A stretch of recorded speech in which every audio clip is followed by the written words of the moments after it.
ենք սկսել, էսի խոհանոց կլիներ, Իմիջանսկը, Բաղնիքը, որ ամուսններ։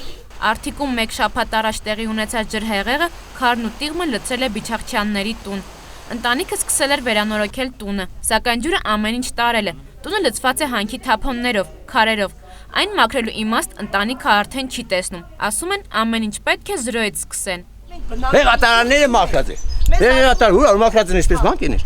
Մենք ունենք ժիվոյ կադր, թե ինչ է ջուրը բարձրած է ու եկե հետ լսվում մեր տունը։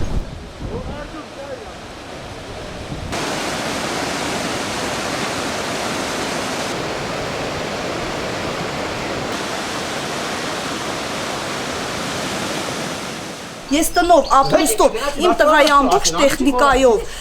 հագուստով, ոսկեղենով, փողով, սաղ տարել է, ամբողջ քայլը դուրը հասցրել անտեղ։ Ինչ անենք մենք հիմա։ Հələ լիքը ջուրը հələ լցվում է։ Այսօր ամսի քանիսն է, չգիտեմ էլ ես 30 է, քանի օր է։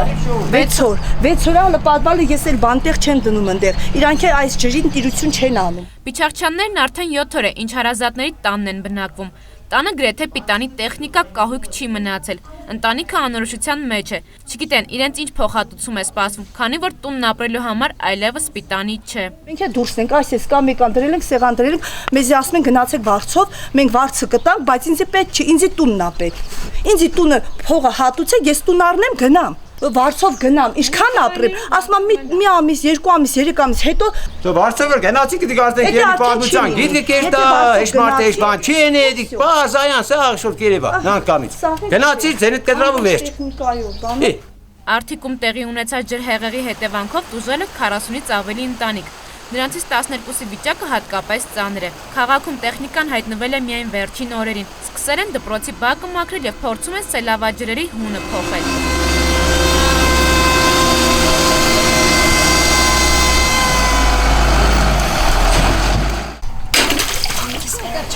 Պարիս տներեց,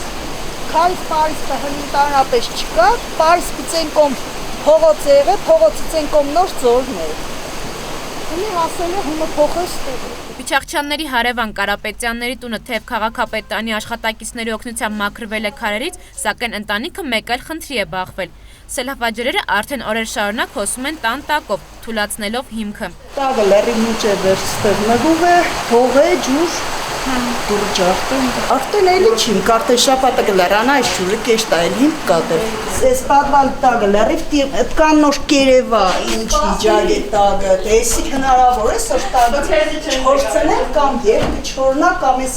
պայլն են գորնվել է դուրս տեր ես պատվանները մինչև ես մասը, ես քարերն են եղել, դորից վերև է ջուրն է գնաց են, տարապես պատվան չի եղած է դուսը։ Ինչ վնաս հաշվեսել։ Կամ որ հաշվեց իշկը հիշես գիտես, թե տունը ինչ է եղել, նգուղը ինչ է եղել, սեպագան տուն, 15 հատ մենակ ես պային մրկատում էտ ծաղ չկա, այգուց, ընդեղ քարից տարվասը լրիվ հլվել է չկա։ Սրապյանների ընտանիքը ևս ջրհեղեղի հետևանքով ամենաշատ տուժածներից է, ասում են ջրի տեսքով երկրաշարժեր, վնասներ է հասցրել ինչպես տանը, այնպես էլ այգուն, ոչնչացնելով դրա մեծ մասը։ Ոչ ջուր, ոչ լույս, ոչ գազ, ոչ մի բան չկա։ 6 օր չունեք։ Չէ, չունենք ոչ մի բան։ Հերացստոն ենք ապրում։ Այստեղ պատկերացրու, այստեղ չկա։ Մուտքը, նախամուտքը։ Սա ճաշասենյակ, ուրեմն 4 փալասը Այդ դե տագից տարած։ Ինչ այստեղ տերն է, վերջան։ Սա մաքրե 4 օրը անդադ մաքրե, դες քանի կամաց։ Այդ տեմը սա ատից ենք հարելով։ 5 օրը անդադ կերեք։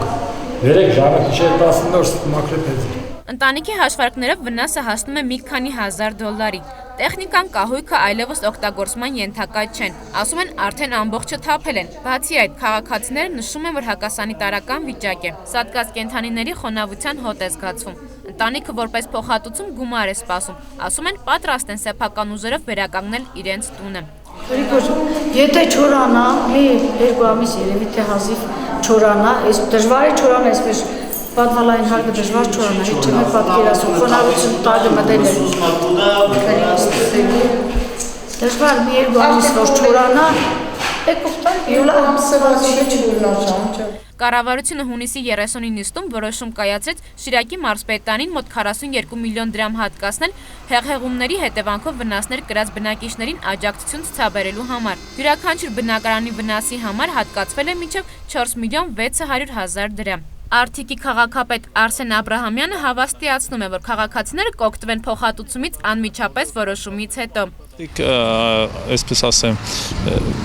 մոռացված չեն, բազմաթիվ կամավորականներ, եթե դուք կայք երեք առաջ օր նախորդ օր աշխատել են, զինվորականներ, համայնքապետարանի աշխատակիցներ, քաղաքի ուրեմն դպրոցների, հիվանդանոցների աշխատակիցներ, վաղը նորից կամավորականներ են լինելու։ Բոլոր կամավորականների ուժերն ու աշխատանքները հիմնականում հենց մասնավոր սեկտորին են ուղղված։ Իսկ տեխնիկայի մյուս հարցերը, որոնք արդեն անհրաժեշտ են քաղաքի անցանելիությունը փողոցների ապահովելու համար,